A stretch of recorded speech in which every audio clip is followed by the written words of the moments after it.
নমস্কার। আপনাদের সকলকে আন্তরিক অভিনন্দন জানাই। জানাই অনেক, অনেক ভালোবাসা।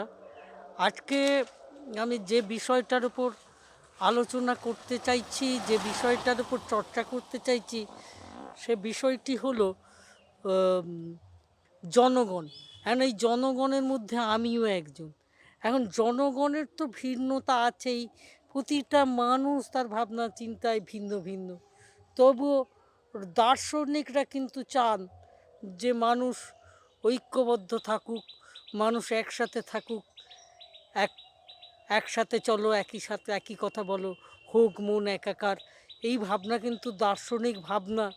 এই ভাবনা ভাবিত করে, এই ভাবনায় ভাবিত হতে পারলে মনে হয় ভালো হবে। কারণ সমাজবিজ্ঞানীদের যে সমস্ত সভায় থাকার সৌভাগ্য আমার হয়েছিল, প্রতিটা জায়গা থেকে একটা কথাই এসেছিল, গরিব মানুষের সঙ্ঘবদ্ধতাই গরিবতা দূর করতে পারে। এছাড়া আর কোনো পথ নেই। গরিব মানুষ এক হও, এই যে দুনিয়ার মজদুর এক হও কথাটা রয়েছে না, এটাই শ্রমিক শ্রেণীর ঐক্যবদ্ধতাই শ্রমিক শ্রেণীকে মুক্তি দিতে পারে। এই কথা বললাম রাজনৈতিক প্রসঙ্গ টেনে। আজকের মতো আপনাদের সকলকে নমস্কার জানাই। নমস্কার।